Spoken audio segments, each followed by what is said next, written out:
Hey guys, and welcome back to another Ewoks Fantasy Football. I don't know what this is called, but welcome back. We are looking at Week 3 of the NFL season. I played Ryan. We're going to be going over the top fantasy performers, great waiver wire ads, startums and situms for Week 4, and the Week 4 power rankings.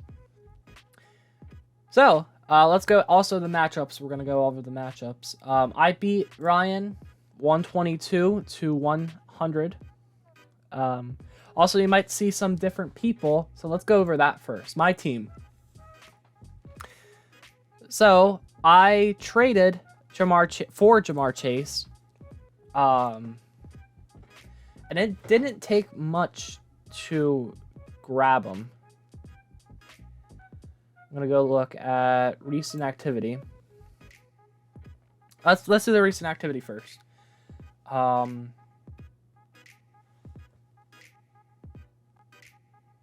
Okay, so Garrett added Devin Duvernay and dropped Robert Woods.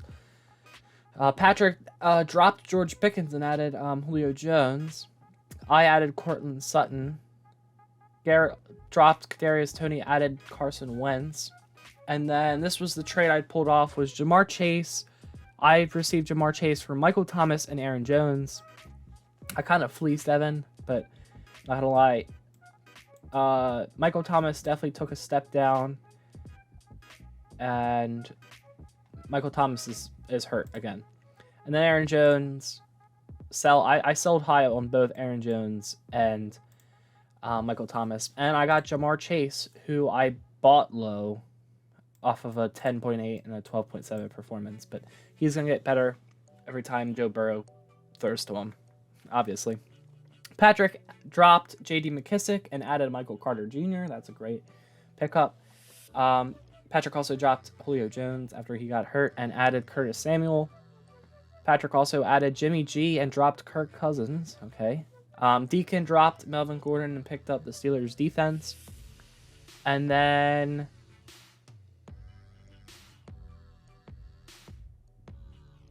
Evan dropped Marquez Valdes-Scantling to process the trade. I added the Bengals defense. I started them last week, and then Kevin added Julio Jones, dropped Baker Mayfield, and then I traded again yesterday. Today. Today I accepted a trade this morning. I'm trading Romeo Doubs and Darren Waller, who I'm selling. Technically, I'm selling low on, but I'm selling high on Romeo Doubs and buying low on Kyle Pitts. I think he's going to have a bounce back here. So that's what the transactions were. Let's go into scoreboard for week 3. Box score. Jalen Hurts with a great fantasy performance as always. Swift and Taylor didn't do much, but Jalen Waddle. Really, no one did good except for Jalen Hurts, Courtland Sutton, and Bengals defense. Those were my main source of points. Dameon Pierce had a career game. So he's only had 3 games, but he's had a career game, and he was on my bench. So did Romeo Doubs, and that's why I sold high on him. And for Ryan, I think he just had a bad day. Kyler Murray, not great. Joe Mixon, not great. Josh Jacobs did better than what he has. Cooper Kupp, not great. Tyreek Hill, definitely not great. Albert Okwuegbunam, not great. And then DK Metcalf, his defense and his kicker all really did well. Christian Kirk did well on his bench. So that was that. Next up, in a shocking development, Seipiri gets his first win against Evan Pullman. Evan had Aaron Rodgers. His running backs didn't do much. Justin Jefferson didn't do much. I mean, I would trade for him, but I don't have any ammunition to trade. So, Michael Pittman Jr. and almost Zach Ertz with exactly what they were projected. The defense let him up, and then Daniel Carlson did pretty good. As for Seipiri, Joe Burrow did really good. J.K. Dobbins, this might be a player to buy low on. J.K. Dobbins. Travis Etienne did pretty good. His receivers did nothing. Travis Kelce had a good game. Clyde Edwards-Helaire is a sell high candidate. And then the defensive kicker did pretty good as well. And then another shocking development, an upset. Logan gets his first win against Kevin. Kevin, Mahomes didn't do much. Dalvin Cook didn't do much. Kamara didn't do much. Amon-Ra St. Brown, which is projected 17.7 points. That's crazy. So didn't have a second receiver play, which is upsetting. Barkley is back to being an RB1, and then his defense and kicker didn't really do much. As for Logan, Trevor Lawrence did pretty good. David Montgomery only got 1 point. Devontae Adams did good. Cordell Patterson with a great game. Yeah. Cordell Patterson is the only source of Falcons offense. Jason beats Deakin, and that means Deakin is now 0-3. I might start trading with him. I don't know. He doesn't really have many people I can go for. Derrick Henry? I don't know. I might try to trade Lamar Jackson, get a second quarter, flip him for some good studs, maybe for Tom Brady. But Deacon did good with Lamar and Derrick Henry, and he still lost. Wow, okay. But that's because Darrell Henderson, DJ Moore, Pat Freiermuth, and the defense did awful. For Jason, Brady didn't do very good. McCaffrey didn't do very good. Akers didn't do very good. Samuel was less. CeeDee Lamb had a great day. So did Terry McLaurin. So did Graham Gano. Graham Gano is like an underrated kicker this year. I would definitely try to trade for him if you need a kicker, but I mean, you don't. And then Patrik beats Garrett. Patrik has a really good team. He has both Josh Allen and Stephon Diggs. Nick Chubb as well as his RB1. A.J. Dillon, he could use a running back too, but he's trying to get rid of Justin Tucker for some reason. He has Young Wig Who and Justin Tucker, but Michael Carter didn't do much. Kyle Pitts had a good game. And then for Garrett, Herbert is hurt, so I mean, there's that. His running backs didn't do very well. A.J. Brown did good. Mark Andrews did good, and that was it. Next up, a graphic on your screen. Top fantasy performers, Lamar Jackson with 39.42 fantasy points. Devontae Smith with 30 points, 30.9 points. Khalil Herbert with 30.9 points as well. Mac Hollins with 29.96 points. And then Mark Andrews with 28.9 points. Top waiver wire ads are Ryan Tannehill at Indianapolis. I think that's going to be a good game. Tannehill's going to throw for some touchdowns. Running back is Khalil Herbert at New York versus the Giants. I think since Montgomery's hurt and questionable for next week, I don't think he's going to play very well. And the Bears might rely heavy on Khalil Herbert, and he did very good last week. For wide receiver, I have Isaiah McKenzie at Baltimore. I might scratch that, but I'm going to say it for now. Baltimore's secondary hasn't lived up to its hype yet in terms of passing yards. So Isaiah McKenzie might get open this week. Tight end David Njoku at Atlanta. I think he's bound to have another great game. He's sitting on benches.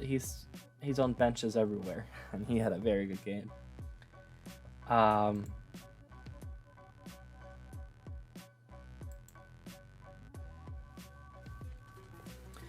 Kicker is Greg Zuerlein at Pittsburgh. Kickers really don't matter. And then Eagles versus Jacksonville for the defense. I think they're going to do very well against Jacksonville. For stardom and sit-ums, quarterback Kyler Murray at Carolina. That's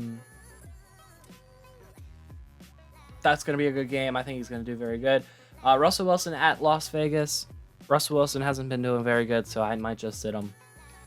I mean, really, there's nothing much you can do with him. Najee Harris versus New York Jets. That's going to be a good game. They're going to ground the ball, or they're going to ground pound the ball,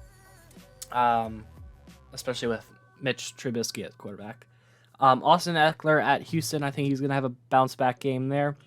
For sit-ums, I have Clyde Edwards-Helaire at Tampa Bay. Tampa Bay has a really good defensive line, and I don't think he's going to get many touches. And then same goes with Raheem Mostert at Cincinnati. Chase Edmonds is the leading back in Miami, I believe. For wide receiver, I have Courtland Sutton at Las Vegas. I think Courtland Sutton's going to have a good game just like he did last week. He's definitely Russell Wilson's favorite target, but Russell Wilson needs to get good quick. I also have Darnell Mooney at New York Giants versus the Giants in New York. Mooney just has to wait for Justin Fields to get an offensive line, and he's going to be a stud. Sit-ums, I have Rashad Bateman at Buffalo versus Buffalo. Buffalo's secondary, even with their injuries, are still pretty decent, and especially in a bad weather game, passing is really not going to be much of an option for the Ravens.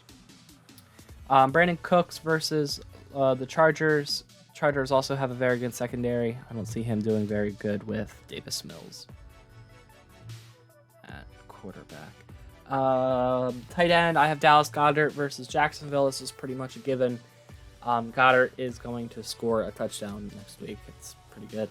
And then for sit-em, I have Albert Okwuegbunam again at Las Vegas. Russell Wilson doesn't throw to tight ends very much, so why start him if he's not going to get any touches? For flex, I have DJ Moore versus Arizona. I think that's going to be a very good matchup for DJ Moore, as long as Baker can throw to him without overthrowing him. I also have Devin Duvernay versus Buffalo to sit. Another bad weather game. Duvernay is not going to get many touches apart from jet sweeps. For defense, I have Packers versus New England. Mac Jones is most likely out, so Packers are facing Brian Hoyer, and the Packers defense is pretty good. And then sit-em, I have Baltimore versus Buffalo. Buffalo's the best offensive juggernaut in the league, so why play a team that's playing the best team in the league? For kickers, I have Tyler Bass at Baltimore. Thinking about the bad weather situations, I don't know if that's going to be a great one to pick, but keep an open mind. And then sit-em, I have Brian McManus at Las Vegas. I think that's going to be a close, non-scoring game. I think the defenses are really going to shine. So that's what's going to happen. That's my start-ems and sit-ems. Oh, power rankings now. All right, at number 1, I have me, who moved 0 spots after a win. At number 2, I have Patrik with a win. He moves up 1 spot to number 2. I also moved up Deakin with a loss, but he moves up 2 just because he might have a good chance of, if Henry and Lamar Jackson get on most of his points, he might have a good chance of winning. Ryan also stays at 4 with his loss. Kevin moves down 3 spots to number 5 after his loss to Logan, of all people. Okay. Garrett moves up 2 to number 6 with his loss versus Patrik. Logan moves up 2 with his win against one of the best teams in the league, against Kevin. He moves up number 2 spots to number 7. Jason moves down 2 spots to number 8 after his win. Just don't see his team doing very well in the future. And then Seipiri moves up 1 spot to number 9 with his win against Evan. And then Evan with an awful performance against one of the worst teams in the league. And Seipiri, he moves down 3 spots all the way down to spot number 10.